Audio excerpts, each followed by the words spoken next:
Hi friends, welcome back to the channel Tanipriya vlogs and creations. ಇವತ್ತಿನ ವಿಡಿಯೋದಲ್ಲಿ ನಾನು ಈ ಥರ ಸ್ಲೀವ್ಸ್ಗಳಿಗೆ ವರ್ಕನ್ನು ಮಾಡಿ ತೋರಿಸ್ತಾ ಇದ್ದೀನಿ. ಈ ಡಿಸೈನನ್ನು ಈಗ ಯಾವ ಡಿಸೈನ್ ಹಾಕ್ತಾ ಇದ್ದೀನೋ ಅದನ್ನು ಬ್ಯಾಕ್ ನೆಕ್ಗೂ ಕೂಡ ನೀವು ಟ್ರೈ ಮಾಡ್ಬೋದು. ತುಂಬ ಚೆನ್ನಾಗಿರುತ್ತೆ. ಹೊಸ ತರಹದ ಡಿಸೈನನ್ನು ತೋರಿಸ್ತಾ ಇದ್ದೀನಿ. ನಿಮಗೂ ಕೂಡ ಇಷ್ಟ ಆಗುತ್ತೆ ಅಂತ ತಿಳ್ಕೊಂಡಿದ್ದೀನಿ. ನಾವು ಜಾಸ್ತಿ ದುಡ್ಡನ್ನು ಖರ್ಚು ಮಾಡಿ ಬ್ಲೌಸ್ಗಳಿಗೆ ವರ್ಕನ್ನು ಮಾಡೋದಕ್ಕಿಂತ ಕಡಿಮೆ ಖರ್ಚಿನಲ್ಲಿ ನಾವೇ ನಮ್ಮ ಕೈಯಾರೆ ವರ್ಕನ್ನು ಮಾಡ್ಕೋಬೋದು. ತುಂಬ ಅಂದರೆ ತುಂಬ ಚೆನ್ನಾಗಿ ಬರುತ್ತೆ ಫ್ರೆಂಡ್ಸ್ ಡಿಸೈನು. ನಾನು ಒಂದು ಸ್ಲೀವ್ಸ್ಗೆ ಮಾಡಿ ತೋರಿಸ್ತೀನಿ. ನಿಮ್ಗೆ ಇಷ್ಟ ಆದರೆ ನೀವು ಕೂಡ ಆ ಥರ ಟ್ರೈ ಮಾಡ್ಬೋದು. ಸ್ಲೀವ್ಸ್ಗೆ ಕಲರ್ ಯಾವ ಥರ ತೊಗೋಬೇಕಂದ್ರೆ ಸೀರೆ ಕಲರ್ ತೊಗೊಳ್ಳಿ, ಚೆನ್ನಾಗಿ ಕಾಣಿಸುತ್ತೆ. ನಾನಿಲ್ಲಿ ಹಾಗೆ ರ್ಯಾಂಡಮ್ ಆಗಿ ತೋರಿಸ್ತಾ ಇದ್ದೀನಿ. ನೀವೇನಾದರೂ ಸೀರೆಯ ಮೇಲಿನ ಬ್ಲೌಸ್ಗಳಿಗೆ ಮಾಡ್ತಾ ಇದ್ದರೆ ಸೀರೆ ಯಾವ ಕಲರ್ ಇರುತ್ತೋ ಆ ಕಲರ್ ಥ್ರೆಡ್ಡಿಂದ ಹಾಕ್ಕೊಳ್ಳಿ. ನಾನೀಗ ಆರಳೆ ದಾರ ಗಂಟಾಕಿ ಈ ಥರ ರೆಡಿ ಮಾಡಿ ಇಟ್ಕೊಂಡಿದ್ದೀನಿ ಮಾಡೋದಕ್ಕೆ. ಓಕೆ, ಡಿಸೈನನ್ನು ಸ್ಟಾರ್ಟ್ ಮಾಡ್ಕೊಳ್ಳೋಣ. ಕ್ರೋಶದಿಂದ ಮಾಡ್ತಾ ಇದ್ದೀನಿ. ಹಾಗೆ ಇದಕ್ಕೆ ನೀಡಲ್ ಬಂದು 0.75 mm ಈ ನೀಡಲನ್ನು ಯೂಸ್ ಮಾಡ್ಕೋತಿದ್ದೀನಿ. ಓಕೆ, ಡಿಸೈನನ್ನು ಸ್ಟಾರ್ಟ್ ಮಾಡ್ಕೊಳ್ಳೋಣ. ಓಕೆ ನೋಡಿ, ಮೊದಲು ಇಲ್ಲಿಂದ ಸ್ಟಾರ್ಟ್ ಮಾಡ್ಕೋಬೇಕು. ಇಲ್ಲಿ ನೀಡಲ್ ಚುಚ್ಚುವಾಗ ಸ್ವಲ್ಪ ಕಷ್ಟ ಅನಿಸುತ್ತೆ, ಅದು ಬಿಟ್ಟರೆ ಡಿಸೈನ್ ಮಾತ್ರ ತುಂಬ ಅಂದರೆ ತುಂಬ ಚೆನ್ನಾಗಿ ಕಾಣಿಸುತ್ತೆ. ಓಕೆ ನೋಡಿ, ಸ್ಟಾರ್ಟಿಂಗಲ್ಲಿ ಈ ಥರ ನೀಡಲನ್ನು ಚುಚ್ಕೋಬೇಕು. ಸ್ವಲ್ಪ ಚುಚ್ಚುವಾಗ ದಪ್ಪ ಇದ್ದರೆ, ಒಂದು ವೇಳೆ ಇಲ್ಲಿ ತುಂಬಾ ತೆಳುವಾಗಿ ಒಂದು ವೇಳೆ ಪೈಪಿಂಗ್ ಏನಾದರೂ ಮಾಡಿದರೆ ಈ ಡಿಸೈನ್ ಹಾಕೋದಕ್ಕೆ ತುಂಬ ಈಸಿ ಆಗುತ್ತೆ. ಓಕೆ ನೋಡಿ, ಸ್ಟಾರ್ಟಿಂಗಲ್ಲಿ ಮೊದಲು ಒಂದು ಲಾಕ್ ಮಾಡಿಕೊಂಡೆ. ಅದಾದಮೇಲೆ ಇಲ್ಲಿ ಇವಾಗ ಥ್ರೆಡ್ಡನ್ನು ಮೇಲ್ ಮಾಡ್ಕೋತೀನಿ.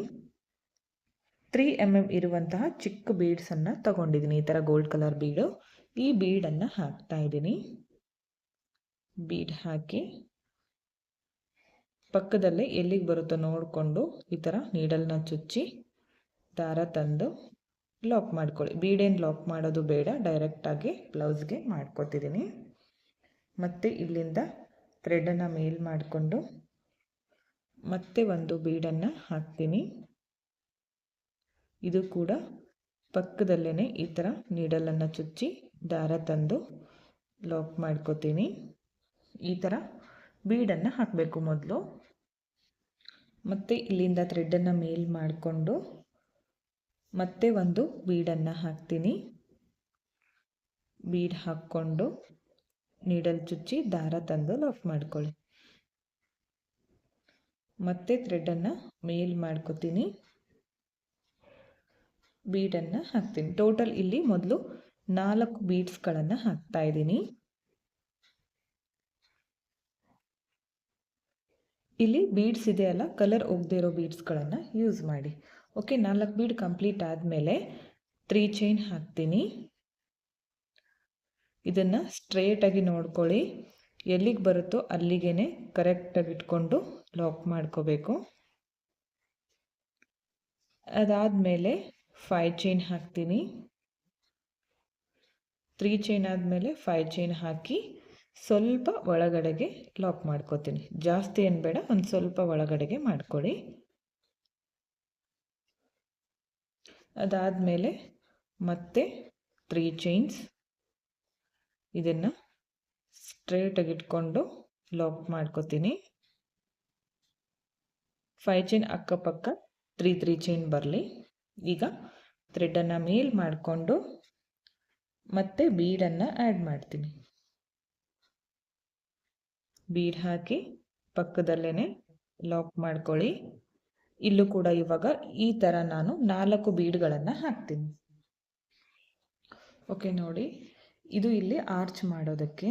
ಈಗ 4 ಬೀಡ್ಸ್ ಆದಮೇಲೆ ಮತ್ತೆ 3 ಚೈನ್ ಹಾಕ್ತೀನಿ. ಇದನ್ನು ಕೂಡ ಸ್ಟ್ರೇಟಾಗಿ ಇಟ್ಕೊಂಡು ಲಾಕ್ ಮಾಡ್ಕೋತೀನಿ. ಅದಾದಮೇಲೆ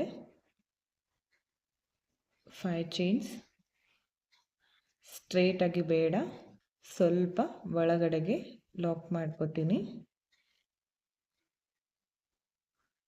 ಮತ್ತೆ ಇಲ್ಲಿ 3 ಚೈನ್ಸ್. ಅರ್ಥ ಆಯ್ತು ಅನ್ಕೋತೀನಿ. ಇದು ಬೇಸ್ ಲೈನು. ಟೋಟಲ್ ಇಲ್ಲಿ 3 ಸ್ಟೆಪ್ಪಲ್ಲಿ ಬರುತ್ತೆ ಇದು ಡಿಸೈನು. ಈಗ ಮತ್ತೆ ಈ ಥರ ಬೀಡ್ಸ್ಗಳನ್ನು ಹಾಕಬೇಕು. ಮತ್ತೆ 3 ಚೈನ್ 5 ಚೈನ್ 3 ಚೈನ್, ಈ ಥರ ಪೂರ್ತಿ ಸ್ಲೀವ್ಸ್ ಕಂಟಿನ್ಯೂ ಮಾಡ್ಕೊಳ್ಳಿ. ಕಂಪ್ಲೀಟ್ ಆದಮೇಲೆ ತೋರಿಸ್ತೀನಿ. ಓಕೆ ನೋಡಿ, ಪೂರ್ತಿಯಾಗಿ ಸ್ಲೀವ್ಸ್ ಕಂಪ್ಲೀಟ್ ಆಗಿದೆ. ಈ ಥರ ಮಾಡ್ಕೊಂಡಿದ್ದೀನಿ. 4 ಬೀಡ್ಸು, ಹಾಗೆ 3 ಚೈನ್, 5 ಚೈನ್, 3 ಚೈನ್, ಮತ್ತು ಲಾಸ್ಟಲ್ಲಿ ಕೂಡ ಬೀಡ್ಸ್ಗೆ ಎಂಡ್ ಮಾಡ್ಕೊಂಡಿದ್ದೀನಿ. ಇಲ್ಲಿ ಇಷ್ಟು ಗ್ಯಾಪ್ ಬಿಟ್ಕೊಂಡಿದ್ದೀನಿ ಮಿಡಲ್ನಲ್ಲಿ. ಕೆಳಗಡೆ ಬರುತ್ತಲ್ಲ ಸ್ಲೀವ್ಸ್ ಕೆಳಗಡೆ ಚುಚ್ಚುತ್ತೆ ಸುಮ್ಮನೆ ಅಂತ ಇಷ್ಟಕ್ಕೆ ಎಂಡ್ ಮಾಡ್ಕೊತಿದ್ದೀನಿ. ಲಾಸ್ಟಲ್ಲಿ 1 ಅಥವಾ 2 ಚೈನ್ಗಳನ್ನು ಹಾಕಿ ಥ್ರೆಡನ್ನು ಕಟ್ ಮಾಡ್ಕೊತೀನಿ. ಕಟ್ ಮಾಡ್ಕೊಂಡಿರೋ ಥ್ರೆಡನ್ನು ಈ ಥರ ಟೈಟಾಗಿ ಮೇಲೆ ಎಳ್ಕೋಬೇಕು. ನೋಡಿ, ಕಂಪ್ಲೀಟ್ ಆಯಿತು ಬೇಸ್ ಲೈನು. ನೆಕ್ಸ್ಟ್ ಮತ್ತೆ ಎಲ್ಲಿಂದ ಸ್ಟಾರ್ಟ್ ಮಾಡ್ಕೊಂಡಿದ್ನೋ ಅಲ್ಲಿಂದನೇ ಸ್ಟಾರ್ಟ್ ಮಾಡ್ಕೋತೀನಿ ಡಿಸೈನ್. ಇವಾಗ ಇಲ್ಲಿಂದಾನೇ ಸ್ಟಾರ್ಟಿಂಗಲ್ಲಿ ಈ ಲಾಕ್ ಮೇಲೆ ಲಾಕ್ ಮಾಡ್ಕೋತೀನಿ. ಅದಾದಮೇಲೆ 3 ಚೈನ್ಸ್, ಈ ಬೀಡ್ ಹಾಕಿ ಲಾಕ್ ಮಾಡ್ಕೊಂಡಿದ್ದೀನಲ್ಲ ಅದೇ ಲಾಕ್ ಮೇಲೆ ಲಾಕ್ ಮಾಡ್ಕೋತೀನಿ. ಬೀಡ್ ಕೆಳಗಡೆ 3 ಚೈನ್ ಬರುತ್ತೆ. ಮತ್ತೆ 3 ಚೈನ್ಸ್, ನೆಕ್ಸ್ಟ್ ಬೀಡ್ ಹಾಕಿ ಲಾಕ್ ಮಾಡ್ಕೊಂಡಿದ್ದೀನಲ್ಲ ಅಲ್ಲಿ ಕೂಡ ಒಂದು ಸಿಂಗಲ್ ಕ್ರೋಶ ಅಥವಾ ಲಾಕ್, ಎರಡು ಒಂದೇ. ಮತ್ತು ನೆಕ್ಸ್ಟ್ ಬೀಡ್ ಕೆಳಗಡೆನೂ ಕೂಡ 3 ಚೈನ್ಸ್, ಇಲ್ಲಿ ಕೂಡ ಸೇಮ್ ಲಾಕ್. ನೆಕ್ಸ್ಟ್ ಮತ್ತೆ ಬೀಡ್ ಕೆಳಗಡೆ 3 ಚೈನ್ಸ್, ಲಾಕ್ ಮೇಲೆ ಲಾಕ್. ಓಕೆ ನೋಡಿ, ಈ ಥರ ಲಾಕ್ ಮಾಡಿಕೊಂಡೆ. ಇವಾಗ ನೆಕ್ಸ್ಟು ಇಲ್ಲಿಂದ ನೋಡಿ ಡೈರೆಕ್ಟಾಗಿ ಸೂಜಿ ಮೇಲೆ ಒಂದ್ಸಲ ಥ್ರೆಡ್ಡನ್ನು ಸುತ್ತಕೊಂಡು 5 ಚೈನ್ ಇದೆಯಲ್ಲ ಅದರ ಒಳಗಡೆಗೆ ಈ ಥರ ನೀಡಲ್ನ ಹಾಕಿ ದಾರನ ತಂದು 2ರಲ್ಲಿ 1, ನೆಕ್ಸ್ಟ್ 2ರಲ್ಲಿ 1 ಡಬಲ್ ಕ್ರೋಶ ಕಂಬ ಆಗುತ್ತೆ. ಮತ್ತೆ 1 ಟೈಮ್ ಥ್ರೆಡನ್ನು ಸುತ್ಕೊಳ್ಳಿ, ಮತ್ತೆ ನೀಡಲ್ನ ಹಾಕಿ ದಾರ ತಂದು 2ರಲ್ಲಿ 1, ನೆಕ್ಸ್ಟ್ 2ರಲ್ಲಿ 1. ಈ ಥರ ಆ 5 ಚೈನ್ ಗ್ಯಾಪ್ ಇದೆಯಲ್ಲ ಅದು ಫಿಲ್ ಆಗೋವರೆಗೂ ಡಬಲ್ ಕ್ರೋಶ ಕಂಬಗಳನ್ನೇ ಮಾಡ್ಕೋಬೇಕು. ಎಲ್ಲ ಕಂಬಗಳು ಒಂದೇ ಸಮವಾಗಿ ಬರೋ ಥರ ಮಾಡ್ಕೊಳ್ಳಿ. ಹಾಗೆ ಪ್ರತಿ 5 ಚೈನ್ ಗ್ಯಾಪ್ ಒಳಗಡೆಗೂ ಫಸ್ಟ್ ಒಂದಕ್ಕೆ ಎಷ್ಟು ಹಾಕಿರ್ತೀವೋ ಅಷ್ಟೇ ಕಂಬ ಬರಬೇಕು. ಅವಾಗ ಮಾತ್ರ ಡಿಸೈನ್ ಪರ್ಫೆಕ್ಟಾಗಿ ಫಿನಿಶಿಂಗ್ ಕೂಡ ನೀಟಾಗಿ ಬರೋದು. ಇವಾಗ ನಾನು ಈ 5 ಚೈನ್ ಕಂಪ್ಲೀಟ್ ಆಗೋಕ್ಕೆ ಎಷ್ಟು ಕಂಬ ಬೇಕೋ ಅಷ್ಟು ಮಾಡ್ಕೋತೀನಿ ಪೂರ್ತಿಯಾಗಿ. 5 ಚೈನ್ ಗ್ಯಾಪ್ ಒಳಗಡೆಗೆ 12 ಡಬಲ್ ಕ್ರೋಶ ಕಂಬ ಮಾಡ್ಕೊಂಡಿದ್ದೀನಿ. ಎಲ್ಲ ಕಂಬಗಳು ಒಂದೇ ಸಮವಾಗಿ ಮಾಡ್ಕೊಂಡಿದ್ದೀನಿ. ಇದನ್ನು ನೆಕ್ಸ್ಟ್ ಇಲ್ಲಿ 3 ಚೈನ್ ಹಾಕಿ ಲಾಕ್ ಮಾಡ್ಕೊಂಡಿದ್ದೀನಲ್ಲ ಆ ಲಾಕ್ ಮೇಲೆ ಲಾಕನ್ನು ಮಾಡ್ಕೋತೀನಿ. ನೋಡಿ, ಈ ಥರ ಬರುತ್ತೆ. ನೆಕ್ಸ್ಟ್ ಇಲ್ಲಿಂದ ಮತ್ತೆ 3 ಚೈನ್, ಬೀಡ್ ಪಕ್ಕ ಲಾಕ್ ಮೇಲೆ ಲಾಕ್, ಸೇಮ್ ಫಸ್ಟ್ ಒನ್ ಯಾವ ಥರ ಮಾಡ್ಕೊಂಡು 4 ಬೀಡ್ ಕೆಳಗಡೆನೂ ಈ ಥರ 3 ಚೈನ್ ಹಾಕಬೇಕು, ಲಾಕನ್ನು ಮಾಡ್ಕೋಬೇಕು. ಓಕೆ, 4 ಬೀಡ್ ಕೆಳಗಡೆನೂ 3 ಚೈನ್ ಹಾಕಿ ಒಂದೊಂದು ಸಲ ಲಾಕ್ ಮಾಡ್ಕೊಂಡಿದ್ದೀನಿ. ಮತ್ತು ನೆಕ್ಸ್ಟ್ ಇಲ್ಲಿಂದ ಡೈರೆಕ್ಟಾಗಿ ಸೂಜಿ ಮೇಲೆ ಒಂದ್ಸಲ ಥ್ರೆಡ್ಡನ್ನು ಸುತ್ಕೋಬೇಕು. 5 ಚೈನ್ ಗ್ಯಾಪ್ ಒಳಗಡೆಗೆ ಡಬಲ್ ಕ್ರೋಶ ಕಂಬನ ಮಾಡಬೇಕು. ಇಲ್ಲಿ ತ್ರಿಬಲ್ ಕ್ರೋಶ ಕಂಬ ಕೂಡ ಮಾಡ್ಕೋಬೋದು, ಅಂದರೆ ಆರ್ಚ್ ಒಂದು ವೇಳೆ ಅಗಲ ಬೇಕಂದರೆ. ಇದು ಇನ್ನೊಂದು ಸ್ಟೆಪ್ ಇದೆಯಲ್ಲ ಅದು ನಾರ್ಮಲ್ ನೀಡಲಿಂದ ಹಾಕಬೇಕಾಗತ್ತೆ. ಈಗ 2 ಸ್ಟೆಪ್ಪು ಕ್ರೋಶ ಮಾಡ್ಕೋಬೇಕು, ನೆಕ್ಸ್ಟ್ ಸ್ಟೆಪ್ಪು ಚೇಂಜ್ ಆಗುತ್ತೆ. ತುಂಬ ಅಂದರೆ ತುಂಬ ಚೆನ್ನಾಗಿ ಬರುತ್ತೆ. ಇವಾಗ ನೋಡಿ, ಇಲ್ಲಿ 12 ಕಂಬ ಮಾಡ್ಕೊಂಡಿದ್ದೀನಲ್ಲ ಇಲ್ಲೂ ಕೂಡ 12 ಕಂಬ ಮಾಡ್ಕೊತೀನಿ. ಓಕೆ ನೋಡಿ, ಇದೇ ಥರ ಇಲ್ಲೂ ಕೂಡ 12 ಕಂಬ ಮಾಡ್ಕೊಂಡಿದ್ದೀನಿ. ಇದನ್ನು 3 ಚೈನ್ ಹಾಕಿ ಲಾಕ್ ಮಾಡ್ಕೊಂಡಿದ್ನಲ್ಲ ಆ ಲಾಕ್ ಮೇಲೆ ಲಾಕ್ ಮಾಡ್ಕೋತೀನಿ.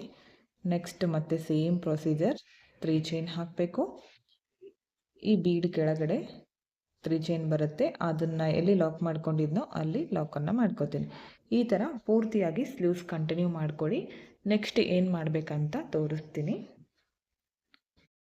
ಓಕೆ ಫ್ರೆಂಡ್ಸ್, ನೋಡಿ ಎಂಡ್ವರೆಗೂ ಇದೇ ಥರ ಮಾಡ್ಕೊಂಡಿದ್ದೀನಿ. ಲಾಸ್ಟಲ್ಲಿ ಕೂಡ ಇಲ್ಲಿ ಬೀಡ್ಸ್ ಕೆಳಗಡೆ 3 ಚೈನ್ ಹಾಕಿ ಲಾಕ್ ಮಾಡ್ಕೊಂಡಿದ್ದೀನಿ. ಲಾಸ್ಟಲ್ಲಿ 1-2 ಚೈನ್ ಹಾಕಿ ಥ್ರೆಡನ್ನು ಕಟ್ ಮಾಡ್ಕೋತೀನಿ.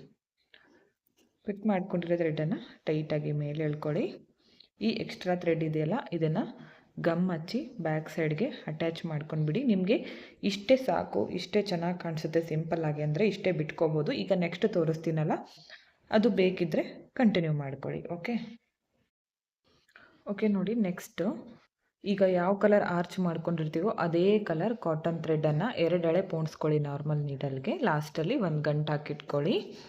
ಇದಕ್ಕೆ ನಾನು 3 mm ಇರುವಂತಹ ಗೋಲ್ಡ್ ಕಲರ್ ರೌಂಡ್ ಬೀಡ್ಸ್ ತೊಗೊಂಡಿದ್ದೀನಿ. ಹಾಗೆ 1 mm ಚಿಕ್ಕ ಬೀಡ್ಸ್ ಅದಕ್ಕಿಂತ. ಈ ಥರ 2 ತರಹದ ಬೀಡ್ಸ್ಗಳನ್ನು ಯೂಸ್ ಮಾಡ್ಕೋತಿದ್ದೀನಿ. ಮೊದಲು ನೋಡಿ, ಇಲ್ಲಿ ಈ ಥರ ಇರುತ್ತಲ್ಲ ಇಲ್ಲಿ ಕೆಳಗಡೆಯಿಂದ ಈ ಥರ ನೀಡಲನ್ನು ತಗೊಂಡು ಬನ್ನಿ.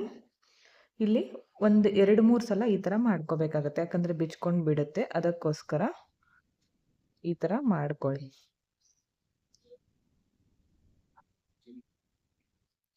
ಒಂದು 3-4 ಸಲ ಲಾಕ್ ಮಾಡ್ಕೊಂಡ್ಮೇಲೆ ಇದಕ್ಕೆ ಬೀಡನ್ನು ಹಾಕ್ತೀನಿ. ಮೊದಲು ಬಿಗ್ ಬೀಡ್ ಹಾಕ್ತೀನಿ, ಅದಾದಮೇಲೆ ಚಿಕ್ಕ ಬೀಡು, ಅದಾದಮೇಲೆ ಮತ್ತೆ ಬಿಗ್ ಬೀಡ್. ನೋಡಿ, ಈ 3 ಬೀಡ್ಗಳನ್ನು ಹಾಕ್ಕೊಂಡೆ. ಹಾಕಿದ್ಮೇಲೆ ಇಲ್ಲಿ ಹಾಕ್ಕೊಂಡಿದ್ದೀನಲ್ಲ, ಈ ಒಂದು ಹೋಲನ್ನು ಸ್ಕಿಪ್ ಮಾಡ್ಕೋತೀನಿ. ಇಲ್ಲಿಂದ ಹಾಕ್ಕೊಂಡಿದ್ದೀನಿ, ಈ ಹೋಲನ್ನು ಸ್ಕಿಪ್ ಮಾಡಿಕೊಂಡು ಇಲ್ಲಿ ನೀಡಲ್ನ ಹಾಕ್ತೀನಿ. ಅದು ಕೂಡ ಕೆಳಗಡೆಯಿಂದ ತರಬೇಕು. ಇವಾಗ ಈ ಲಾಸ್ಟ್ ಬೀಡ್ ಇದೆಯಲ್ಲ, ಇಲ್ಲಿಂದ ಈ ನೀಡಲನ್ನು ಹೊರಗಡೆ ತೆಗೀರಿ. ಈ ಥರ ಟ್ರಯಾಂಗಲ್ ಶೇಪಲ್ಲಿ ಬರುತ್ತೆ. ಇವಾಗ ನೆಕ್ಸ್ಟ್ ಸ್ವಲ್ಪ ಚೇಂಜ್ ಆಗುತ್ತೆ. ಮೊದಲು ಚಿಕ್ಕ ಬೀಡ್ ಹಾಕ್ಕೋಬೇಕು, ಅದಾದಮೇಲೆ ಬಿಗ್ ಬೀಡ್. ಸ್ಟಾರ್ಟಿಂಗಲ್ಲಿ ಮಾತ್ರ 3 ಬೀಡ್ಸು, ಅದಾದಮೇಲೆ 2 ಬೀಡ್ಸ್ ಬರುತ್ತೆ. ಈಗ ಈ ಹೋಲನ್ನು ಸ್ಕಿಪ್ ಮಾಡಿಕೊಂಡು ನೆಕ್ಸ್ಟ್ ಹೋಲು ಕೆಳಗಡೆಯಿಂದ ನೀಡಲನ್ನು ತಗೊಂಡು ಬನ್ನಿ ಮೇಲ್ಗಡೆ. ಈ ಥರ ತಂದು ಲಾಸ್ಟ್ ಬೀಡಿಂದ ನೀಡಲನ್ನು ಹೊರಗಡೆ ತೆಗೀರಿ. ಓಕೆ, ಈ ಥರ ತೆಗಿಬೇಕು. ಮತ್ತು ನೆಕ್ಸ್ಟು ಮೊದಲು ಚಿಕ್ಕ ಬೀಡ್ ಹಾಕಬೇಕು, ಅದಾದಮೇಲೆ ಬಿಗ್ ಬೀಡು. ಒಂದು ಹೋಲ್ ಸ್ಕಿಪ್ ಮಾಡಿಕೊಂಡು ನೆಕ್ಸ್ಟ್ ಹೋಲ್ಗೆ ಕೆಳಗಡೆಯಿಂದ ನೀಡಲನ್ನು ಮೇಲ್ ತಗೊಂಡು ಬನ್ನಿ. ಲಾಸ್ಟ್ ಬೀಡಿಂದ ದಾರನ ಹೊರಗಡೆ ತೆಗಿಬೇಕು ಈ ಥರ. ಮತ್ತು ಸೇಮ್ ಮೊದಲು ಚಿಕ್ಕ ಬೀಡು, ಅದಾದಮೇಲೆ ಬಿಗ್ ಬೀಡು. ಈ ಹೋಲ್ ಸ್ಕಿಪ್ ಮಾಡಿಕೊಂಡು ನೆಕ್ಸ್ಟ್ ಹೋಲ್ಗೆ ಕೆಳಗಡೆಯಿಂದನೇ ನೀಡಲನ್ನು ತರ್ತೀನಿ.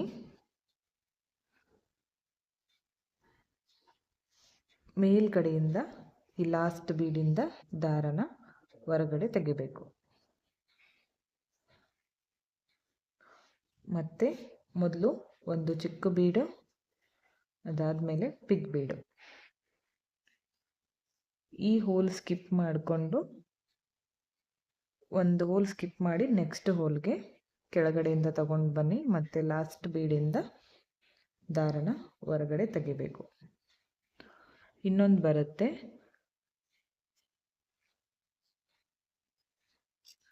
ಮೊದಲು ಚಿಕ್ಕ ಬೀಡ್ ಹಾಕಬೇಕು,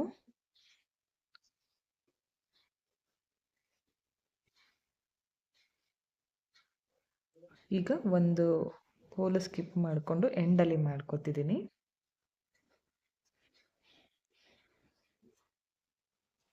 ಈ ಥರ ಮಾಡ್ಕೊಳ್ಳಿ. ಇಲ್ಲಿ ಪ್ರತಿಯೊಂದು ಆರ್ಚಿಗೂ ಸಪ್ರೇಟಾಗಿ ಮಾಡ್ಕೋಬೇಕಾಗತ್ತೆ. ಈ ಥರ ನಾವು ನೋಡಿ, ಈ ಥರ ಬಂದಿದೆಯಲ್ಲ. ಈಗ ನೆಕ್ಸ್ಟ್ ನಾನು ಇವಾಗ ಬ್ಯಾಕ್ ಸೈಡ್ಗೆ ಟರ್ನ್ ಮಾಡ್ಕೋತೀನಿ, ಲಾಕ್ ಮಾಡೋದು ತೋರಿಸ್ತೀನಿ ನಿಮಗೆ. ಎಕ್ಸಾಕ್ಟಾಗಿ ಇಲ್ಲಿಂದ ತಗೊಳ್ಳಿ. ಈಗ ಈ 2 ಬೀಡ್ ಮಧ್ಯದಲ್ಲಿ ಈ ಥರ ದಾರನ ತರಬೇಕು. ದಾರ ತಂದು ಈಗ ಈ ಬೀಡಿಂದ ಮತ್ತೆ ನೀಡಲನ್ನು ಹೊರಗಡೆ ಹಾಕ್ಕೊಂಡ್ಮೇಲೆ ಈಗ ಇಲ್ಲಿ ಡೈರೆಕ್ಟಾಗಿ ಲಾಕನ್ನು ಮಾಡ್ಕೊಳ್ಳೋಣ.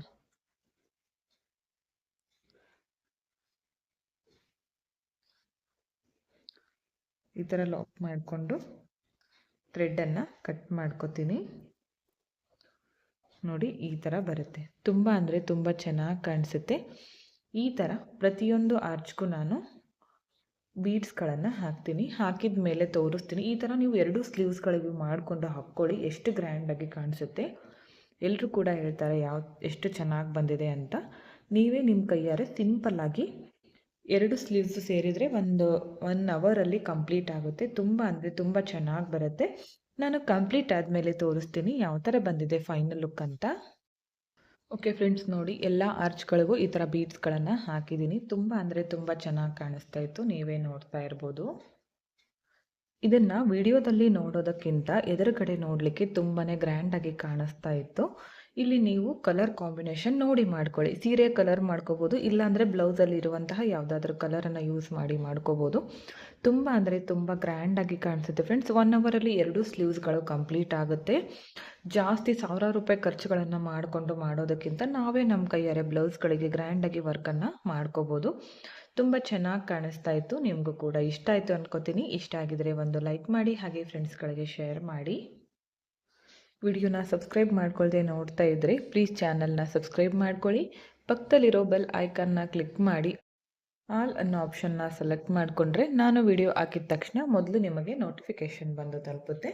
ವಿಡಿಯೋನ ಸ್ಕಿಪ್ ಮಾಡದೆ ಕೊನೆವರೆಗೂ ನೋಡಿದ್ದಕ್ಕೆ thank you friends. Thank you for watching. Thank you.